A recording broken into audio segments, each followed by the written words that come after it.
지난주까지 5번에 걸쳐서 에베소 1장을 아주 살펴본 에베소 1장을 간단하게 요약하면요. 하나님 아버지께서 예수 믿는 우리들에게 하늘에 속한 모든 신장을 복을 주셔서 우리로 하여금 하나님을 찬송하게 하셨다는 것입니다. 그러므로 저와 여러분들이 오늘 함께 마음을 다하여 큰 기쁨으로 하나님을 찬송한다면 우리는요 예수 믿는 사람이며 하나님께서 주시는 신령한 복을 받았음이 분명하다는 사실을 믿으시기 바랍니다. 찬송은요 아무나 하는 것이 아니라 예수 믿고 은혜 받은 사람만이 찬송하는 것이기 때문입니다. 그렇다면 예수 믿는 우리가 하나님으로부터 하늘에 속한 신령한 복 받은 복이 어떠한 것인가를 오늘 우리가 살펴보는 2장 1절부터 아주 구체적으로 증가하고 있습니다. 2장 1절 읽어보면요. 1절 읽어보겠습니다. 그는 허물과 죄로 죽었던 너희를 살리셨도다. 그는 하나님을 가리키는 것이므로 하나님이 너희를 살리셨다는 것입니다.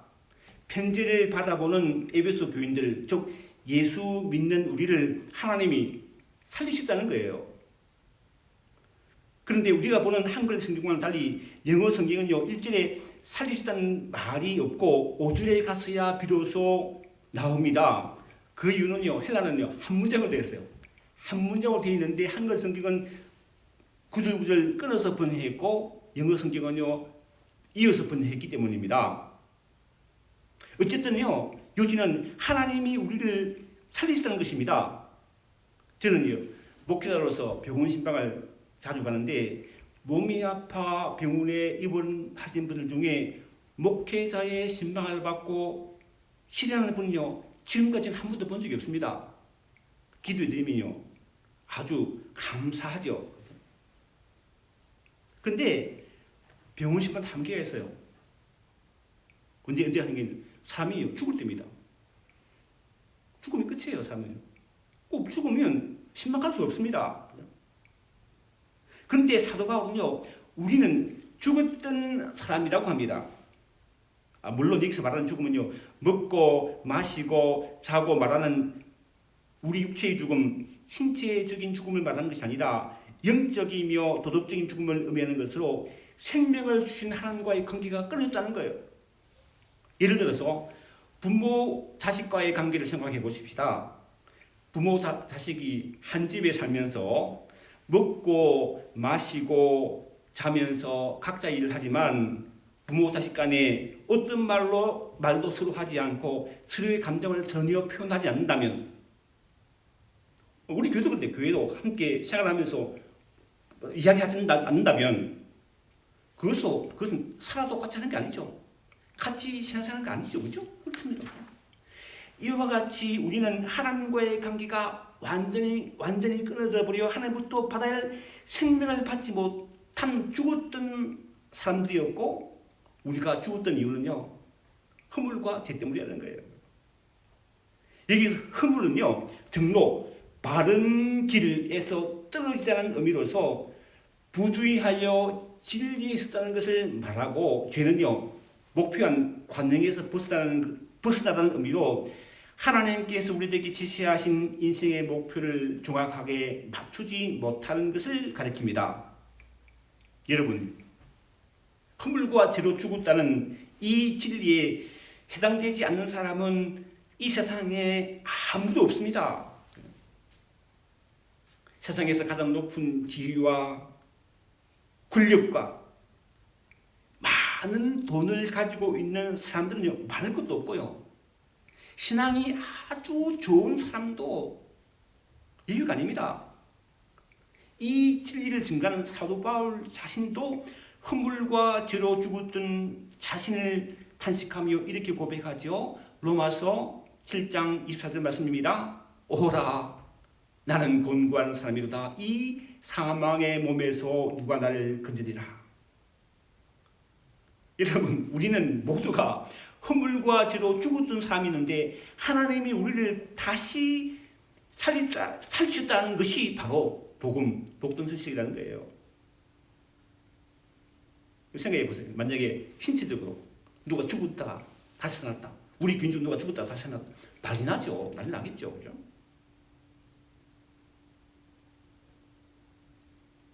이처럼 영적으로 죽었던 우리가 다시 살아났다는 것입니다. 하나님이 어떻게 우리를 다시 살리는지는 사전에 나오기 때문에 살펴보겠지만 죽었던 우리가 살아났다는 것만큼 기쁜 소식은 없는 거예요.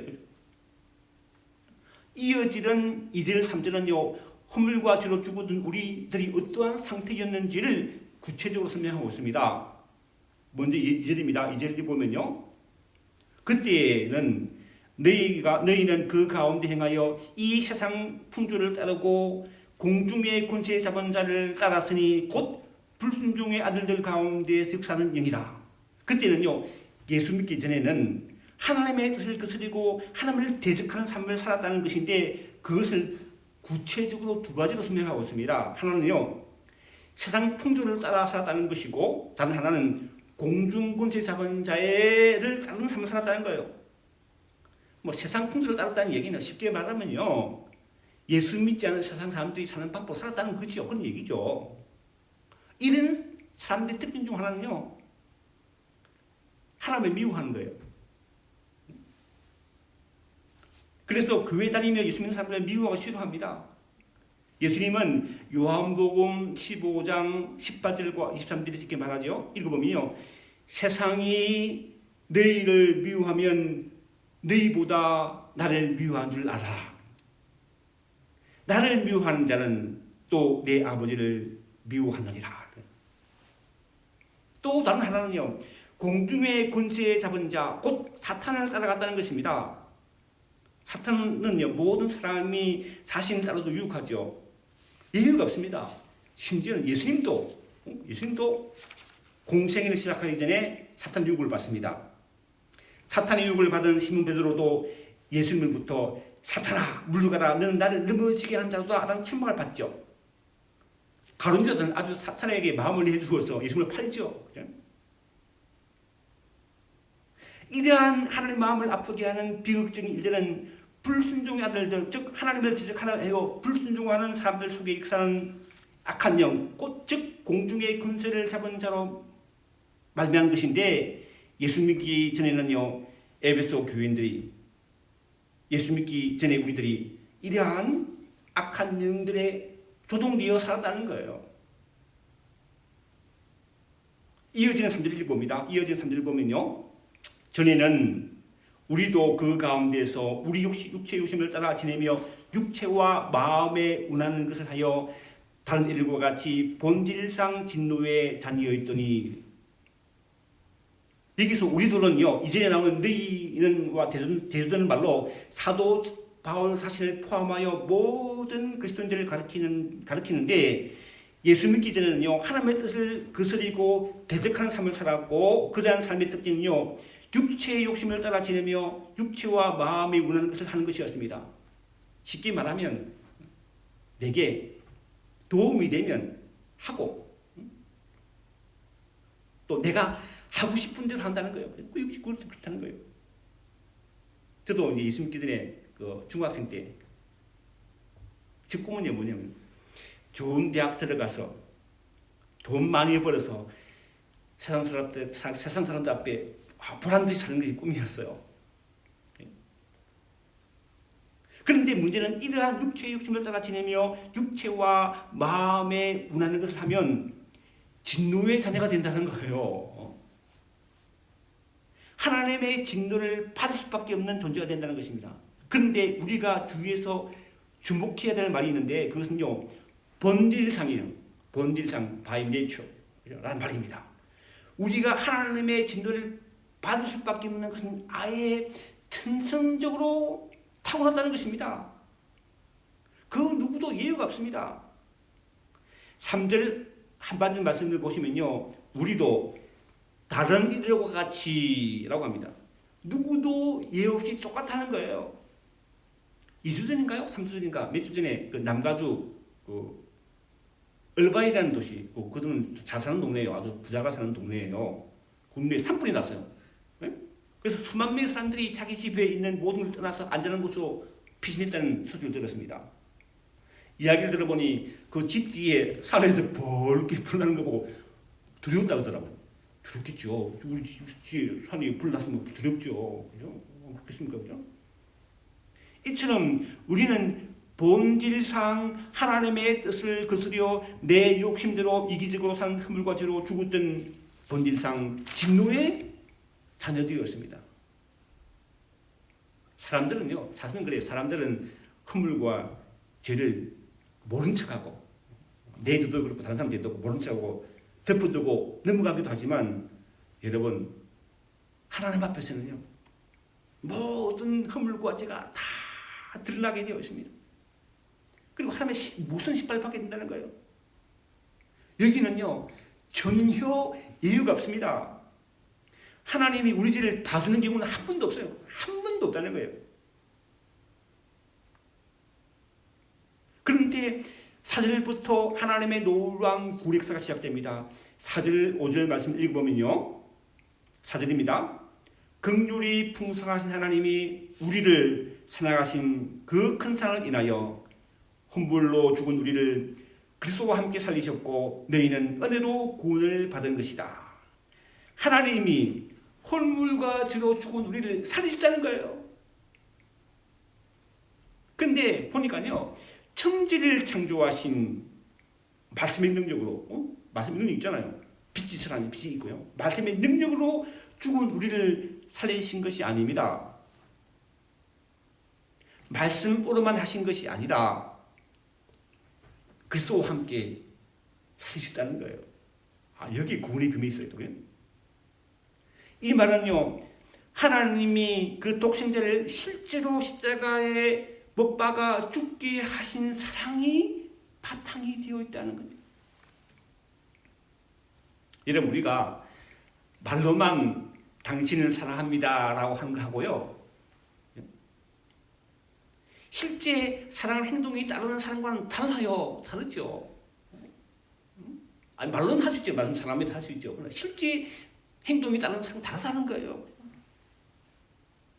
쉬운 예로 부모의 자식에 대한 사랑이 그렇습니다. 정상적인 건강한 부모라면 자식을 위해서 어떤 희생도 기꺼이 기쁜 마음으로 감당합니다. 이유는 분명하죠. 사랑하기 때문이죠. 자신의 희생을 바탕으로 한 부모의 사랑이 자식을 바로 키운다는 거예요. 하나님의 우리를 향한 사랑이 바로 이와 같은 것입니다. 하나님은 말로만 우리를 사랑한다고 말씀하지 않으셨어요. 우리가 이미 살펴본 에베소 1장 7절에서 이렇게 증가합니다. 우리는 그리스도 안에서 그의 은혜의 풍성함을 따라 피로 말미암아 속량 곧 죄의 사함을 받았느니라. 피 흘리면 죽어야 되잖아요. 우리가 무엇을 잘해서, 열심히 노력해서 우리가 잘 믿어서 구원받은 것이 절대 아니라는 거예요. 우리는 긍휼이 풍성하신 하나님의 은혜로 허물과 죄로 죽었던 우리가 다시 살아나는 구원을 받은 것입니다. 그런데요, 우리가 받은 하나님의 은혜는 여기서 그치지 않습니다. 6절, 7절 말씀입니다. 보면요, 6절이죠. 또 함께 일으키사 그리스도 예수 안에서 함께 하늘에 앉히시니 이는 그리스도 예수 안에서 우리에게 자비하심으로써 그 은혜의 지극히 풍성함을 오는 여러 세대에 나타내려 하십니다. 미국에 살면서 시민권을 가지고 있는 것과 없는 것은요, 평소엔 잘 모르지만 요즘과 같은 스무치에는 드러나죠. 차이가 납니다. 시민권을 가지고 있는 사람은 투표를 통해서 자기의 권리를 분명하게 주장할 수 있기 때문입니다. 이처럼 하나님은 예수 믿는 우리를 살리시고 하늘에 앉히셨다고 합니다. 혼자서가 아니라 그리스도 예수와 함께 하늘에 앉히셨다는 거죠. 이제는요, 예수 믿는 우리는 한 나라에서 한 나라의 시민권을 행사할 수 있게 된 것입니다. 그래서 사도 바울은 빌립보서 3장 20절에 이렇게 말하죠. 우리의 시민권은 하늘에 있는지라 라고 하였고 위의 것을 찾으라 라고 합니다. 골로새서 3장 1절로 이제 말씀 읽어보면요. 그러므로 너희가 그리스도와 함께 다시 살리심을 받았으면 위의 것을 찾아라. 거기는 그리스도께서 하나님 우편에 앉아 계시니라. 위의 것을 생각하고 땅의 것을 생각하지 말라. 우리가 예수 믿어 하늘나라의 시민권을 가진 자로서 땅의 것을 생각하지 않고 위의 것을 생각해야 할 이유를 오늘 본문 7절에서 우리가 받은 하나님의 큰 은혜를 남은 삶을 통해서 이 세상에 널리 나타나게 하기 위함이라고 합니다. 소원하기는 하나님이 예수 믿는 우리를 살리시고 이 땅에서도 하나님의 나라의 힘으로 살게 하시는 놀라운 은혜를 증거하며 전하며 살아가는 저와 여러분 되기를 바랍니다. 마지막으로 8절로 10절은요 1절로 17절까지 요약으로 우리가 복음을 듣고 얻은 구원의 특징을 세 가지로 설명하고 있습니다. 사도 바울이 오늘 본문에 증거하는 구원의 특징은 첫째, 하나님의 선물입니다. 8절 말씀을 읽어보겠습니다. 너희는 그 은혜에 의하여 믿음으로 말미암아 구원을 받았으니 이것은 너희에게 난 것이 아니요 하나님의 선물이다. 여러분, 우리가 이 세상에 태어나기 위해 노력한 사람 없죠? 내가 노력해서 태어납니까? 아니죠. 하나님께서 딱 주신 부모에 의하여 이 세상에 태어난 것입니다. 다르게 말하면 하나님이 이 땅에 우리를 있게 해주셔서 살고 있는 거예요. 그렇죠? 그렇습니다. 한 사람도 유익 없습니다. 우리가 구원받은 것도 바로 이와 같은 원리가 그대로 적용되는데 우리가 구원받은 것은요 오직 하나님께서 거저 주시는 선물이라는 거예요. 선물. 우리 교회는요 매월 12월 성탄주일이 되면 그날 이제 예배드리고 식사하고 난 뒤에 뭐 하죠? 선물 교환 하잖아요. 선물 교환 해서 선물 각 가정마다 하나 선물해가지고 게임을 하고 해서 교환하죠. 요 선물 교환이 선물입니다. 요 선물은요 크게 기대 안 됩니다. 아는 거니까 20불 이상 이렇게 해가지고 아는 거니까 그래서 기대하죠. 근데 하나님이 주신 구원이라는 선물은 전혀 그렇지 않습니다. 기대하며 받은 선물과는 달리 전혀 기대하지 않았는데 받을 입장이 아닌데 놀라운 선물을 받았다는 거예요. 이때는 우리 기쁨과 감사가 넘치는 것입니다. 우리가 믿음으로 말미암아 받은 구원이라는 하나님의 선물이 바로 이와 같다는 것입니다. 사도 바울이 오늘 본문에서 증거하는 구원의 특징 둘째는요 누구든지 자랑하지 못하는 것입니다. 9절이죠. 행위에서 난 것이 아니니 이는 누구든지 자랑하지 못하게 함이라. 이제 지금까지 살아보니까 사람은 누구나 자랑하고 싶어해요. 사람이 그 본성인 것 같아요. 나를 자랑하고, 나를 자랑하고. 내가 못났지만 그 잘난 부이잖아. 날 자랑하고. 좋은 것 갖고 있고 자랑하고요. 자기 자식을 또 자랑하고. 손주도 또 있으면 또 자랑하죠. 특별히 무엇을 이렇게까지 노력한 것을 은근히 자랑하는 타락한 본성이 있습니다. 예수를 만나기 전에 사울이 그러했습니다. 그 당시에는 지금과 달리 종교적인 열심이 가장 큰 자랑거리였는데 바울이 되기 전에 사울은 자신을 이렇게 자랑했습니다. 나는 8일 만에 할례를 받고 이스라엘 족속이요 베냐민 지파요 히브리인 중 히말이요 율법으로는 바리새인이요 열심으로는 교회를 박해하고 율법에 의로는 흠이 없는 자로다. 한국 사람들은 그냥 전통 한국 사람은 가문을 자랑하고 학벌을 자랑하고 재물을 자랑하는 것처럼요. 미국 사람들 보니까 은근히 자랑하는 것 같아요. 한국 사람처럼 대놓고 자랑하지 않지만 은근히 자랑하더라고요. 똑같더라고 보니까. 바울도 그런 사람이었지만 다메섹 도상에서 부활하신 예수님을 만난 후에는 그리스도의 십자가 외에 결코 자랑할 것이 없다고 합니다. 갈라디아서 6장 14절 말씀이죠. 내게는 우리 주 예수 그리스도의 십자가 외에 결코 자랑할 것이 없으니, 고린도후서 11장 30절에서는요, 내가 부득불 자랑할진대 내가 약한 것을 자랑하리라 합니다. 왜? 내가 약할 때 주님을 더 의지하기 때문입니다. 내가 부족할 때 주님을 더 바라보기 때문입니다. 내가 아쉬울 때 주님을 더 붙들기 때문입니다. 그렇죠? 이처럼 하나님의 은혜로 예수 믿고 구원받은 사람은 자신에 대한 자랑거리가 없어지고 오직 하나님만을 자랑하게 된다는 거예요. 그리고 믿음 있는 사람은요, 겸손해요.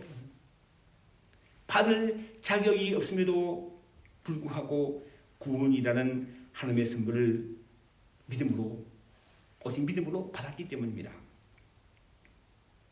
사도 바울이 오늘 본문에 증가하는 구원의 특징 실제는요, 그리스도 예수 안에서 선한 일을 행합니다. 10절 말씀을 읽어보면요, 우리는 그가 만드신 바라 그리스도 예수 안에서 선한 일을 위하여 지으심을 받은 자니, 이 일은 하나님이 전에 예비하사 우리로 그 가운데서 행하게 하려 하십니다. 여기서 지으심이라는 헬라어는요, 크티조라는 말인데, 이 단어가 마가복음 10장 19절에서 이렇게 써 있습니다. 하나님께서 창조하신 시초로부터 지금까지 해서 창조하신이란 말이 크티조라는 말입니다. 그러니까 예수 믿는다는 이유 하나로 예수 안에서 전혀 새로운 것으로 지으심, 즉 창조받은 존재가 바로 예수 믿는 우리라는 거예요. 예수 믿을 때 하나님 우리 새로 만드신다는 새로 세상을 만드신다는 거예요. 그래서 사도 바울은 고린도 후서 5장 10절에 이렇게 말하죠. 그런즉 누구든지 그리스도 안에 있으면 새로운 피조물이라. 이전 것은 지나갔으니 보라 새 것이 되었다. 우리가 예수 믿고 완전히 새로운 피조물이 된 이유는 방금 읽은 본문 10절의 말씀처럼 우리로 선한 일을 행하게 하려 하시는 하나님의 계획이 있다는 거예요.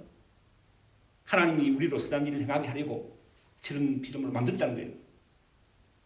10절 하반절 말씀 읽어보면요, 다시 읽어보면 이 일은 하나님이 전에 예비하사 창세에 예비하사 그 가운데 행하게 하려 하십니다. 창세 전에 우리를 새로운 피조물 만들어 예비하시고 선한 일을 행하게 하시다는 거예요. 여러분, 우리가 선한 일, 곧 선행으로 우리가 구원받는 절대 아닙니다. 오해하지 마세요. 생각해 보세요. 허물과 죄로 죽었던 우리가 어떻게 선한 일 합니까? 죽은 사람 어떻게 선한 일 행합니까? 안 되죠. 그러나 하나님의 은혜로 예수 믿고 구원받아 새로운 피조물로 지으심, 꼭 창조받은 우리가 선한 일을 하기를 하나님이 원하신다는 거예요. 기뻐하신다는 거예요.